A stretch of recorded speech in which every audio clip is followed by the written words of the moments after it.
Hey everyone, Voodoo here, and today we're back starting our tier list videos for Season 4 of Shadowlands. We're going to start out with Tank, we're going to cover both Mythic Plus and Raid, and these tier lists are kind of aimed at the higher end of players, not like the tip top, the best in the world, like the highest dungeons or the top 10 raiding guilds, but the, I'd say, higher mid-tier people who do above 20s, the plus 23 to 26 range, people who clear Mythic maybe later on in the season but still do it, that kind of area. We're going to be ranking them comparative to each other, kind of in a vacuum, more or less. I'm going to be talking about how I think they'll perform relative to each other, and if I think they'll changing from season beforehand, and all of that. So if you like it, leave a like, hit subscribe, comment. Small channel. I appreciate all the interaction. I'm doing a tier list for each other video, each other's spec and class. Sorry. And yeah, so without further ado, let's dive right in, and we're going to start with Mythic Plus. Alright, so for Mythic Plus, what we're going to do is kind of going to look at all affixes. Some tanks are better on certain affixes, and some tanks are worse on others. But we're going to talk about why I think some will be better and some won't be. And yeah, we're going to go over everything. So, Mythic Plus, the best one, we're going to go in order here. Obviously, Blood Death Knight. So Blood in Season 3 was incredibly powerful. They had a really strong combination of tier set and legendary, allowing them to have really high uptime of Dancing Rune Weapon. As well as that, they're almost unkillable because of this parry, as well as their healing, and they had really high damage because of Kyrian and a few other reasons like that. They also bring pretty good utility. None of that's really changing. They got a nerf in the middle part of the tier, capping how much strength they can get from their tier set, but they still are the best tank in the game for Mythic Plus. What they can do is just kind of crazy. It's unparalleled. They have some weaknesses in mobility, and as well as some weaknesses in snap threat when they don't have the Kyrian ability. But you'll always be running with a survival hunter or a rogue of some kind to put aggro onto you. So those weaknesses aren't really that big of a deal. And for that reason, I think they're going to stay S tier and be one of the best tanks you can really pick. Next up is Bear. Now Bear I'm going to put down in B tier. And while Bear can do really big damage and have really good pulls in every 3 minutes, I do think that they're kind of one note. What they're good at is that 3-minute burst window with Venthyr, with Incarn, with their legendaries. But outside of that, I do think they are weak. They aren't as strong inside of their cooldowns. They can't be doing the massive, consistent pulls that Blood Death Knight and all those other things do. They suffer a little bit of mobility. Bear, you are kind of slow. To use your mobility, you have to shift out of Bear, which will get you killed immediately. You have Roar, which is useful group utility, but that's about it. You bring a B-Res, but so does Blood Death Knight. Really, I do think that they are just one note, and that kind of holds them back. However, obviously, everything on this list is still viable. I'm just kind of ranking them relative to each other, but I do think Bear belongs in the B tier.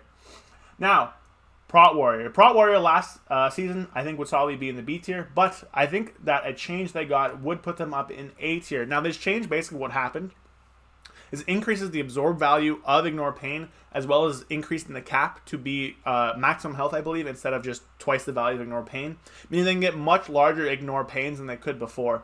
This change will allow them to more readily interact with the magic or unblockable damage that is pretty frequent in some dungeons.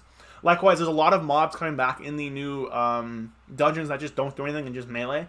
So I think that will lead to a little bit of an uptick in the viability of Warrior. I could see this one being wrong. I could see them being in high B tier still.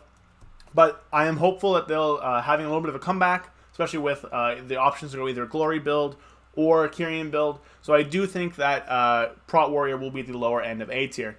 Next, Prot Paladin. They're going to be A tier as well. Prot Paladin are having a small gain to armor and block chance, which will help them out against melee damage or a mix of magic and melee, which really was one of their big weaknesses before. They were really good against like big single hits, but their overall sustained tankiness was fairly low. These small bumps will keep them in A tier. They do really good damage still, and they are fairly mobile and have a good stopping potential. But they do lack just the overall amazing all-aroundness that Blood Death Knights have, and that will lead them in A tier. Next, Havoc Demon Hunter. I think Vengeance, sorry. I think Vengeance is better than these two specs in A. They have really good mobility, really good ability to pull large mobs. Because of their tier set giving them so many souls, they do gain more value in larger pulls, meaning they can survive more and deal more damage. Reducing the cooldown of Immo Aura, reducing the cooldown of Feldev, leads to some fairly high damage scenarios. They're incredibly mobile. They're going to be really good at setting up pulls and living through those pulls. Their survivability outside of Demon Spikes is reduced, which is why I think, maybe they're not as good in S tier. Their also damage potential is relatively less than what Blood Death Knight can bring. They don't have the AoE, the stopping potential that Blood Death Knight has, but they have really good utility in the sigils, Sigil of Chain, Sigil of Fear, Sigil of Silence, and their mobility and overall civility, as well as the magic damage debuff, which is very important because Survival and Destro both do mostly magic damage. I don't think their nerfs are enough. I do think they belong in A. Lastly, Brewmaster Monk. Brewmaster Monk is the second best tank in my opinion for Season 4. They bring really high damage with their keg smashes. They're also very survivable. They can have massive health pools due to their tier set. Ring is incredibly useful. They have tons of stops with Para. They bring a debuff. Now, this debuff is less important because the amount of physical damage you bring is significantly less because Destro and Serve are so good, and Windwalker brings their own.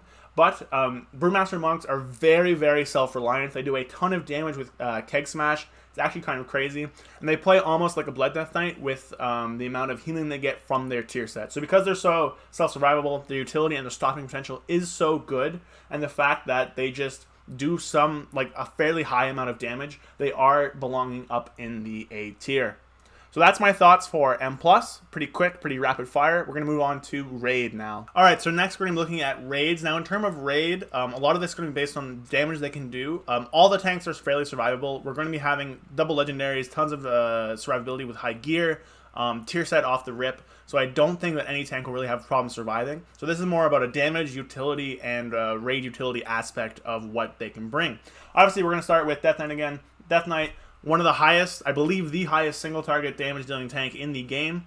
They are incredibly survivable. You will never die in a Death Knight. They have really good utility in Mass Grip, Single Grip. They have a stun or a slow if you need to take those. They also have the ability to be Necrolord and have another Mass Grip.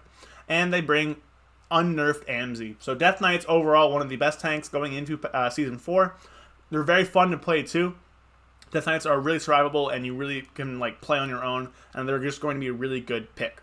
Next up, Guardian Druid. Guardian I'm bringing to A. Guardians are going to have incredibly high AoE damage ability on some fights, such as, Anduin's fights as Stone Legion Generals. Stuff with multiple targets, Guardian Druid can do a lot of damage. They are very survivable. They bring a 1-minute roar, which is pretty useful.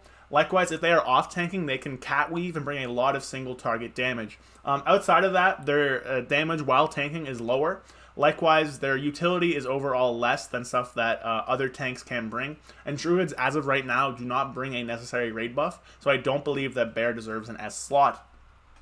Prot Warrior I'm going to put down in B. Their single target damage is much lower than a lot of other tanks, as is their AoE damage. They are very survivable, but this does depend boss to boss. On bosses with lots of physical damage, Prot Warrior will be one of the best picks to play, stuff like Jailer, where his melee damage just does so much. But overall, Prot Warrior itself doesn't bring a utility niche or a damage niche that is not seen in other tanks that do it better, right? So the survivability niche is there, but that niche itself isn't going to be very impactful because lots of these things have been done. There are post-nerf versions. They won't be dealing a ton of damage or having issues to survive. Likewise, the stuff that Prot does bring in both shouts, Attack Power Shelf and Health Shout, I do believe that Fury will be fairly good in the upcoming raid due to being able to have Gavel, Jathus, and Old Warrior Soul. So I do think that Prot loses out based on that and is solidly in the B tier, but this is heavily dependent on the boss. If you're stuck on a high physical damage boss like Sludge Fist, like Jailer, then Prot will be a good choice for you. Next, got Prot Paladin. Prot Paladin still has Ashen Hollow, which is incredibly powerful. Ashen Hollow is such a crazy ability to bring in a raid from a tank. It is incredible damage, it is incredible healing. For the entire raid, is a very strong raid cooldown. They also can bring Kyrian for the AoE shield interrupts if that is needed on fights with tons of AoE damage. Fights such as Anduin or Stone Legion Generals, things like that. If you need that, it is there for you. But Ashen is just crazy strong. Where they have some weakness is in terms of their damage mitigation and their single target damage. I do think this is less than the tanks in the S tier. Likewise, their utility is overall less. You're going to be bringing some kind of Holy Paladin probably to your raid to get that Devo Aura buff. So their 3% damage reduction isn't as impactful as other classes can be. So for that, I do think they belong in A tier. They are still very good. All the tanks are very good, but they just aren't as good as the classes in S tier. Now, Brewmaster. Brewmaster I put up in S tier with Blood Death Knight. They have very good single target damage with their keg ability, with the stuff you can do with Dave. Now, the way they deal damage is a little bit degenerate. Dave deals damage based on how much they purify, which means they need to be taking more damage to deal more damage with Dave. So there will be scenarios where your Brewmaster Monk will be sitting down to take melees from bosses. They will be playing a little bit more dangerously to get that damage parse, but the damage they can output is very high. They also bring crazy good mob control. Ox Statue is an option if you need it. Ring of Peace is incredibly good. They have Clash if you want to roll the dice. And they bring the Monk debuff, which in my opinion, Brewmaster is the best way to bring this. Windwalker, while their single target got a lot better, I don't think they're going to be as viable as Brewmaster in Raid. They're going to be good still, but I still think Brewmaster is better. And Mistweaver Monk, I don't think will be as good as other things such as Resto Druid. So I do think that Brewmaster is your best way to bring this. They bring really good single target damage. They're very survivable. They're really easy to play too if you're a newer tank or if you are a tank looking to swap. Brewmaster is a great choice. Last but not least, we have Vengeance. Now, Vengeance in single target is a lot less good than it is in AoE. Their survivability is really spiky based on the uptime from Demon Spikes. Their tier set doesn't bring as much utility in single target. Reducing Immolation Aura when only hitting one target is a lot less soul to generate.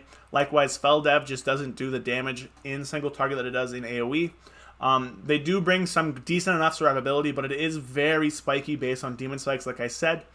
They bring some good utility with chains, but Havoc will be way better to bring the Magic Brand debuff. Havoc's damage is decent, it's middle of the line, but it's a very good sustained profile for Havoc, which means I do think it'll be better than Vengeance. Vengeance is mobile, but I don't think you're going to be seeing the dominance that Vengeance had in Castle Nastria again. I think you'll want to be bringing Brewmaster and Death Knight instead. So those are my thoughts on the tank balance in both Mythic Plus and Raid for the upcoming season. Now again, I want to reiterate, all tanks are good. You can and will end up doing any content you want to do on any tank. Everything is viable. This is just me ranking them kind of based on relativity. Every tank will be good in a good player. Every tank can be bad in a bad player's hands. Balance is fairly close, but this is just how they rank in those little tiny different minutiae differences. So I really appreciate you guys for watching the video. I will have tier lists for healers, DPS, both ranged and melee coming out over the next few days as well, leading up to and after the launch of Season 4. So subscribe if you like that, leave a like, leave a comment down below. Do you agree with me? Do you disagree with me? Let me know your thoughts. I really appreciate watching the video, and I'll see you guys next time.